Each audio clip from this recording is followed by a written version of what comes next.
सबसे पहले बात जयपुर की। भजनलाल सरकार की प्रस्तावित कैबिनेट बैठक स्थगित हुई है। संभवतः बजट के बाद होगी कैबिनेट की बैठक। तो इस वक्त की बड़ी खबर आपको बता दें कि भजनलाल सरकार की प्रस्तावित कैबिनेट बैठक स्थगित हो चुकी है।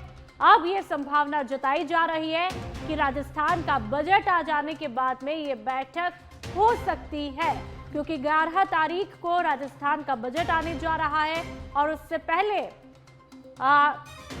जब यह खबर मिली कि 6 तारीख को कैबिनेट की बैठक होगी, लेकिन फिलहाल यह अपडेट है, इसमें थोड़े से चेंजेस हो चुके हैं। फिलहाल अभी कैबिनेट की बैठक को स्थगित कर दिया गया है और यह संभावना है कि बजट आ जाने के बाद में कैबिनेट की बैठक हो सकती है। तो जयपुर से इस वक्त की बड़ी खबर। बढ़ते हैं आगे। राजस्थान विधानसभा में राज्यपाल के अभिभाषण पर चर्चा के जवाब में मुख्यमंत्री भजनलाल शर्मा ने सदन में सरकार का पक्ष रखते हुए विपक्ष पर तीखा हमला बोला। मुख्यमंत्री ने कहा उनकी सरकार जनता के जनादेश के अनुरूप पारदर्शिता, सुशासन और विकास के एजेंडे पर काम कर रही है, जबकि विपक्ष तथ्यों के बजाय भ्रम फैलाने का प्रयास कर रहा है। मुख्यमंत्री भजनलाल शर्मा ने विपक्ष पर आरोप लगाया कि पिछली सरकार के कार्यकाल में कोई नीतिगत विफलताएं रही, जिनका खामियाजा प्रदेश की जनता को भुगतना पड़ा। उन्होंने कहा वर्तमान सरकार विरासत में मिली समस्याओं को सुधारने के लिए ठोस फैसले ले रही है और हर वर्ग के कल्याण को प्राथमिकता दी जा रही है। सीएम ने कानून व्यवस्था, रोजगार, किसानों, युवाओं और बुनियादी ढांचे के मुद्दे पर सरकार की प्रतिबद्धता दोहराते हुए कहा राज्य में विकास कार्यों को गति दी जा रही है। मुख्यमंत्री ने साफ शब्दों में कहा कि विपक्ष का काम सवाल उठाना है, लेकिन सरकार जवाब देने के साथ ही जमीन पर काम करके भी दिखाएगी।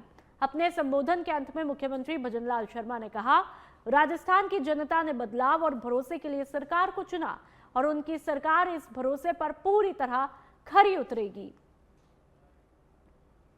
मैं कहना चाहता हूं, अगर मेरे विपक्ष के लोगों को अभी भी नहीं दिख रहा है तो वो चश्मा की व्यवस्था मैं करा सकता हूं। कई तो बुजुर्ग नेता हैं आप। माननीय अध्यक्ष महोदय, हमारे एक माननीय सदस्य प्रदेश पर बड़ा कर्ज होने की बात कर रहे थे। एक दूसरे सदस्य तो आंकड़े का माया जाल रचने में महारत हासिल कर रखते हैं। वो ये सोचते हैं कि मेरा जो इस मामले में आंकड़ों में माया जाल है वो तो किसी का ही नहीं। लेकिन मैं प्रदेश के वित्त का लेखा जोखा तो हमारी वित्त मंत्री जी रखेंगी, लेकिन मैं भी सदन के समक्ष कुछ आंकड़े रखना चाहूंगा ताकि दूध का दूध और पानी का पानी हो जाए। जब प्रदेश की जनता ने हमें सेवा का अवसर दिया तब राजस्थान की अर्थव्यवस्था आईसीयू में पड़ी थी। पिछली सरकार की वित्तीय कुप्रबंधन ने ऐसा हाल कर दिया था कि खजाना खाली, योजनाएं अधूरी और भरोसा टूटा हुआ था। भयावह की स्थिति थी।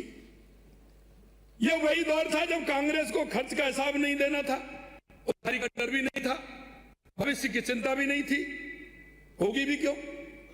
क्योंकि उन्हें पता था कि कल उन्हें सेवा का मौका मिलना ही नहीं है। इसलिए उन्होंने हमारी अर्थव्यवस्था को कमजोर करने का काम किया। माननीय अध्यक्ष महोदय, पिछली सरकार ने हमें विरासत में 5,79,781 करोड़ रुपए का कर्ज दिया था। बड़े राज्यों की श्रेणी में राजस्थान के ऊपर पंजाब के बाद सर्वाधिक कर्ज था। अध्यक्ष महोदय, कानून व्यवस्था बंगड़ी हुई थी, अर्थव्यवस्था खस्ताहाल थी, लेकिन हम निराश होकर नहीं बैठे। हमने काम करने का रास्ता चुना। पिछली कांग्रेस ने 5 वर्षों में 52,182 हेक्टेयर सिंचाई सुविधा उपलब्ध कराई थी, जबकि हमने केवल 2 वर्ष में सतही जल एवं नहरी तंत्र से 99,562 हेक्टेयर क्षेत्र में अतिरिक्त सिंचाई सुविधा उपलब्ध कराई गई है। मुझे विश्वास है कि हमारे इन कार्यों से राजस्थान अब जल संकट से नहीं बल्कि कुशल। और अब बात चित्तौड़गढ़ के कपासन की। कपासन पंचायत समिति क्षेत्र में रिश्वतखोरी का भंडाफोड़। सिंहपुर ग्राम पंचायत में एसीबी का ट्रैप ऑपरेशन हुआ है।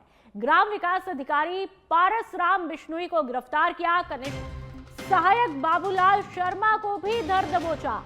2,10,000 रुपए की रिश्वत लेते रंगे हाथों गिरफ्तार किया। विकास कार्यों के 12.80 लाख के बिल भुगतान के एवज में रिश्वत की मांग की थी। 70,000 नकद और 1.40 लाख का चेक लेते समय ट्रैप किया। एसीबी मुख्यालय जयपुर के निर्देश पर यह कार्रवाई की गई।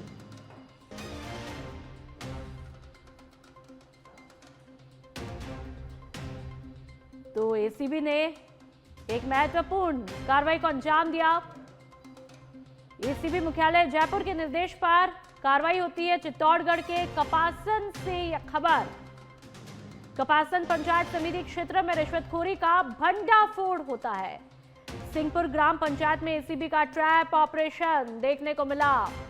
ग्राम विकास अधिकारी पारस राम विश्नोई को इस ऑपरेशन के तहत धर दबोचा गिरफ्तार किया। कनिष्ठ सहायक बाबूलाल शर्मा को भी धर दबोचा है।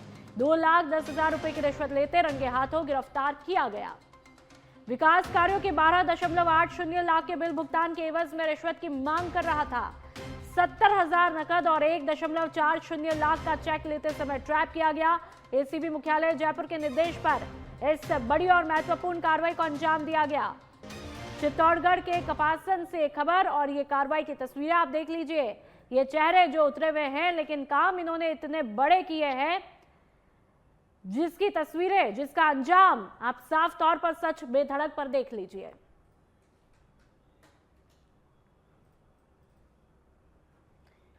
तो लगातार ये तस्वीरें आपको दिखा रहे हैं एसीबी की कार्रवाई की। चित्तौड़गढ़ के कपासन में रिश्वतखोरी का भंडाफोड़ होता है, खुलासा होता है एसीबी के ट्रैप ऑपरेशन के तहत।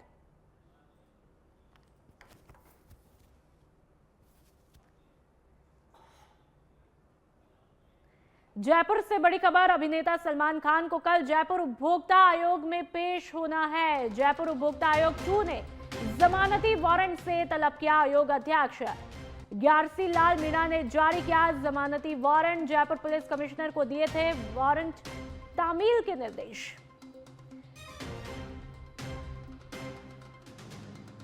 तो इस वक्त की महत्वपूर्ण खबर आपको बता रहे हैं। बाड़मेर के धोरों में एक और ड्रग फैक्ट्री पकड़ी गई। जालौर से पकड़े तस्करों से मिला था इनपुट। 6 महीने में दूसरी कार्रवाई देखने को मिली। एएनटीएफ और बाड़मेर पुलिस ने संयुक्त कार्रवाई करते हुए सेडवा थाना इलाके के भैरुड़ी गांव ड्रग बनाने की फैक्ट्री को पकड़ा है। जानकारी के मुताबिक जालौर जिले के खारा में पकड़ी फैक्ट्री के इनपुट पर एएनटीएफ ने कार्रवाई की है। टीमें सुबह 9 बजे से कार्रवाई कर रही है। एएनटीएफ और बाड़मेर पुलिस ने संयुक्त कार्रवाई करते हुए सेडवा थाना इलाके के भैरुड़ी गांव ड्रग बनाने की फैक्ट्री को पकड़ा है। मौके से एक अस्थायी रासायनिक प्रयोगशाला भी मिली। टीम को ड्रमों में केमिकल भी मिला है। चलिए एक बार सवाई माधोपुर के मलारना डूंगर की बात कर लेते हैं। मलारना स्टेशन रोड पर गुरुवार शाम तेज रफ्तार कार की टक्कर से एक महिला गंभीर रूप से घायल हुई। हादसे में घायल महिला की पहचान ललिता सैनी के रूप में हुई है। प्रत्यक्षदर्शियों के मुताबिक कार मलारना डूंगर की तरफ जा रही थी। इसी दौरान सैनीपुरा तिबारा के पास में कार अनियंत्रित होकर पहले गोबर के ढेर से जा टकराई। ये तस्वीरें आप देख लीजिए। और फिर घूमते हुए नीम के पेड़ से जा भिड़ी। उसी समय पास में लकड़ी इकट्ठी कर रही महिला कार की चपेट में आई। धमाके से ग्रामीण मौके पर पहुंचे और घायल महिला को तत्काल सरकारी अस्पताल पहुंचाया, जहां से उसे सवाई माधोपुर जिला अस्पताल रेफर किया गया। हादसे के बाद कार सवार 3 से 4 युवक दूसरी कार में बैठकर फरार हुए। पुलिस मामले की तहकीकात में जुटी हुई है और ये कार की तस्वीरें आगे का हिस्सा पूरी तरह से क्षतिग्रस्त होता हुआ दिखाई दिया। गाड़ी तेज रफ्तार में लगभग 100 से ऊपर तेज रफ्तार में गाड़ी थी। अचानक आके काम करते हुए लेडीज के आगे ठोक दिया और वो लेडीज ऑन द स्पॉट यहाँ पे बेहोशी की हालत हो गई और अभी उसकी कंडीशन बहुत सीरियस है।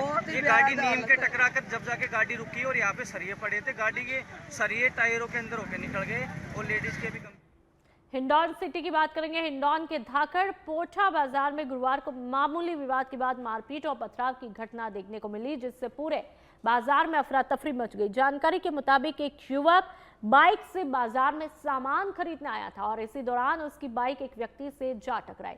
इसी बात को लेकर कहासुनी शुरू हुई, जो कि देखते ही देखते मारपीट में बदल गई। युवक जान बचाने के लिए दुकान में घुसा तो बीच बचाव करने आए व्यापारियों पर भी पथराव किया गया। जिससे भगदड़ मच गई। घटना के बाद आरोपी मौके से फरार हुए। इसके विरोध में व्यापारियों ने बाजार बंद करके धरना दिया और आरोपियों की शीघ्र गिरफ्तारी की मांग की। सूचना पर अतिरिक्त पुलिस अधीक्षक सत्येंद्र पाल सिंह, पुलिस उपाधीक्षक मुनेश कुमार मीणा सहित कोतवाली पुलिस मौके पर पहुंची। आज दोपहर में 1-1.5 घंटे पहले की घटना है। काकड़कोटा स्थित एक अनजान व्यक्ति जो मार्केट में खरीदारी करने के लिए आया था, कुछ असामाजिक तत्व 4-5 लड़के उस आदमी को जबरदस्ती बुरी तरह पीटने लगे। बचाने पर उन लोगों ने पत्थरबाजी शुरू कर दी, तो और कुछ दुकानदार उसको बचाने लगे तो उन्होंने 5-7 लड़कों ने मिलके नहीं बुरी तरह मार्केट में पत्थरबाजी की। कई लोग उसमें घायल हो गए, लड़कियां, औरतें, इस जगह सब्जी मंडी भी है। सवाई माधोपुर के मलाना डूंगर थाना पुलिस को वाहन चोरी के मामले में बड़ी सफलता हाथ लगी है। पुलिस ने 2-3 फरवरी की रात मलाना चौड़ बाईपास स्थित एक पेट्रोल पंप से चोरी हुए 16 पहिया डंपर को महज 24 घंटे में हरियाणा के मानेसर से बरामद किया और एक आरोपी को धर दबोचा गिरफ्तार किया है। गिरफ्तार आरोपी इरफान खान निवासी गोविंदगढ़, जिला अलवर बताया जा रहा है। पुलिस के मुताबिक डंपर मालिक निसार खान ने 2 फरवरी की रात डंपर पेट्रोल पंप पर खड़ा किया था, जो कि 3 फरवरी की सुबह गायब मिला। सूचना मिलते ही पुलिस ने सीसीटीवी फुटेज और तकनीकी सहायता के आधार पर डंपर का पीछा कर मानेसर में घेराबंदी करके वाहन जब्त किया और आरोपी को पकड़ा है। आपको बता दें कि हाल के दिनों में थाना क्षेत्र में ट्रैक्टर और बाइक चोरी की घटनाएं भी हुई है, जिनका अभी तक खुलासा नहीं हो पाया है। केकड़ी के जयपुर रोड पर मंगलवार को उस समय हाई वोल्टेज ड्रामा देखने को मिला, जब कोर्ट के आदेश पर नीलामी में खरीदे गए मकान का कब्जा दिलाने पुलिस इमदाद मौके पर पहुंची। भारी पुलिस जाब्ते की मौजूदगी में जैसे ही कार्रवाई शुरू हुई, मकान पर काबिज व्यक्ति ने हंगामा शुरू कर दिया और कब्जा छोड़ने से साफ इनकार किया। वहीं कब्जा धारक ने आरोप लगाया कि यह संपत्ति सालों पुराने लेन देन के मामले में धोखाधड़ी पूर्वक हड़पने का प्रयास किया जा रहा है। पुलिस अधिकारियों ने बताया कि कार्रवाई कोर्ट के आदेशानुसार की जा रही है और मामले को शांतिपूर्ण ढंग से सुलझाने का प्रयास भी किया गया, लेकिन देर शाम तक कोर्ट के आदेश के अनुपालन पर कार्रवाई के लिए प्रशासनिक अमला कब्जाधारी से प्रयास करते रहे, लेकिन कब्जाधारी छत पर चढ़ गया। इस दौरान कब्जाधारी ने पेट्रोल डालकर मकान के कई हिस्से में आग भी लगाई। देर शाम को लाख कोशिश के बाद भी प्रशासन को बेरंग लौटना पड़ा। कोर्ट कर्मचारी माननीय न्यायालय को स्थिति से अवगत भी कराएगा।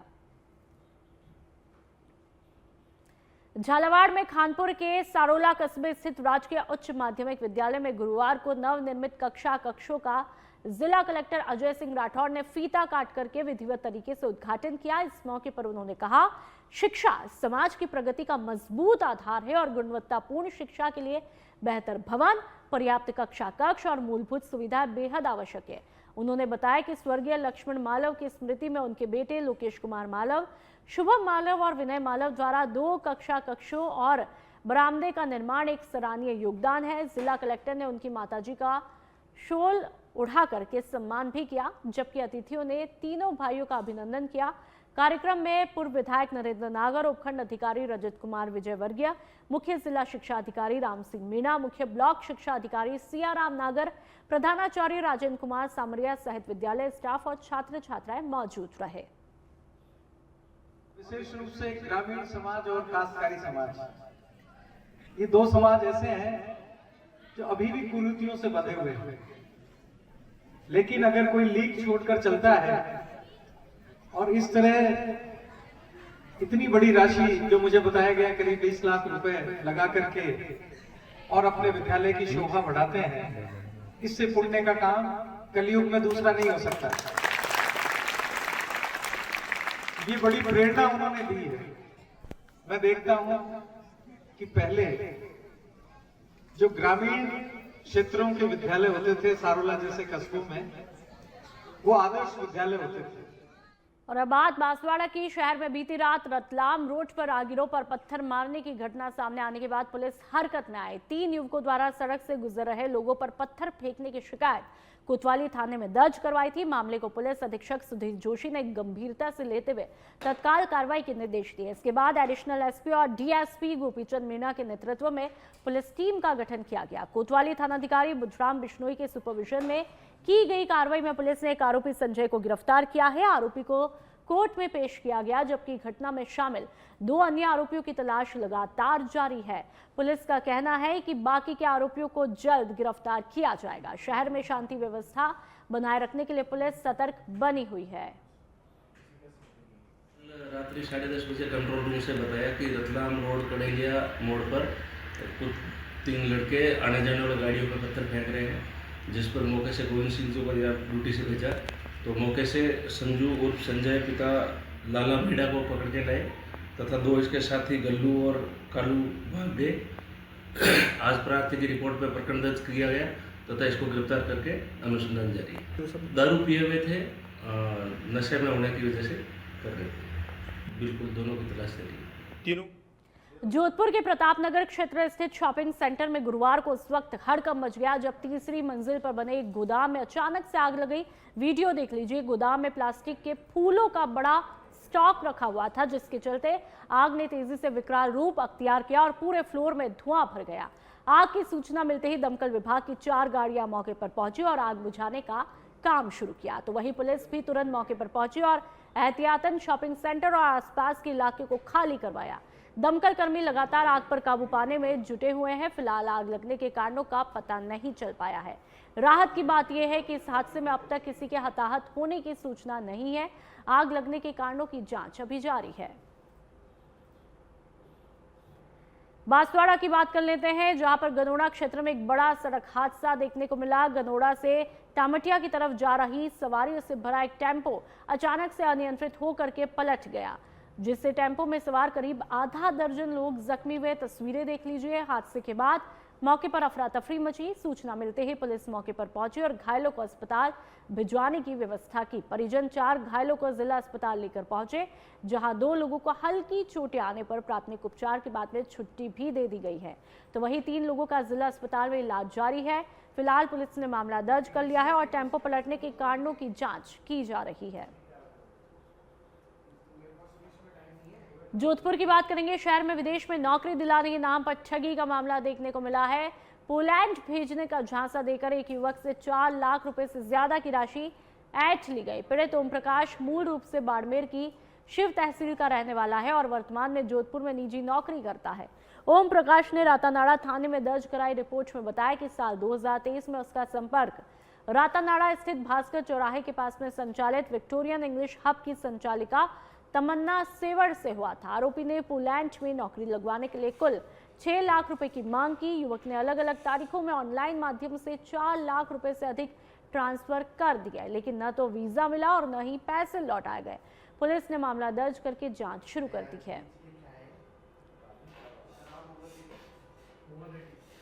एक युवक ने एक एफआईआर दर्ज करवाई है एक महिला के नाम, जिसमें उसने बताया कि उसको पोलैंड भेजने के नाम पर उसको ये बताया गया कि पोलैंड में उसको जाते ही नौकरी मिल जाएगी। उससे पैसे ले लिए गए करीब 4 लाख रुपए। उसने 4 लाख रुपए ऑनलाइन उसको दे भी दिया, लेकिन उसके बावजूद न तो उसको वीजा उपलब्ध करवाया गया, ना ही उसको पोलैंड भेजा गया। जिस पर उसने उससे बार बार संपर्क किया महिला से, तो उसने फोन उठाना बंद कर दिया उसका, जिस पर उसने एक प्रकरण दर्ज करवाया है। हम अभी अनुसंधान प्रारंभ करके इसके जो भी तथ्य उनकी जाँच कर रहे हैं। राजस्थान विधानसभा में आज शब्दों के बाण कुछ ऐसे चले कि सदन के भीतर सियासी पारा अपने चरम पर पहुंच गया। मौका था राज्यपाल के अभिभाषण पर मुख्यमंत्री भजनलाल शर्मा और नेता विपक्ष टीकाराम जूली के संबोधन का। एक तरफ मुख्यमंत्री भजनलाल शर्मा ने अपनी सरकार के 2 साल का रिपोर्ट कार्ड पेश करते हुए कांग्रेस को खुली बहस की चुनौती दी, तो दूसरी तरफ नेता प्रतिपक्ष टीकाराम जूली ने सरकार के दावों को झूठ का पुलिंदा करार दिया। आइए देखते हैं सदन में आज कैसे चला वार पलटवार का दौर। देखिए हमारी खास रिपोर्ट। सदन में मुख्यमंत्री भजनलाल शर्मा आज एक अलग ही तेवर में नजर आए। कांग्रेस के चैलेंज पर पलटवार करते हुए मुख्यमंत्री ने 2 टूक शब्दों में कहा कि वे सरकार के 2 साल के कामकाज के दस्तावेज लेकर बहस करने को तैयार है। उन्होंने कांग्रेस पर कटाक्ष करते हुए कहा कि जो लोग 5 साल तक केवल घी पीने और कुर्सी बचाने में व्यस्त थे, वे आज नैतिकता का पाठ पढ़ा रहे हैं। मुख्यमंत्री यही नहीं रुके, उन्होंने पूर्ववर्ती सरकार को पर्ची वाली सरकार बताते हुए कहा कि उनकी सरकार के फैसलों से भ्रष्टाचारियों की चूल्हे हिल गई है। लेकिन समय बड़ा बलवान है। एक दिन कुर्सी खिसकी, ऊठ बैठ गया और तभी एक चमत्कार हुआ और वो वही लोग जो कल तक घी पीने में मस्त थे आज मंच से बोल रहे हैं। क्या बोल रहे हैं? भ्रष्टाचार पाप है, युवा देश का भविष्य है, नैतिकता सबसे ऊपर है। अरे वाह, पहले घी पी लिया, अब उपदेश दिया। वाह, कमाल की बात है। जब सत्ता हाथ में थी तब मुंह में माखन था, अब बाहर आए हैं तो ज्ञान की मटकी फोड़ दी। मैं पूछना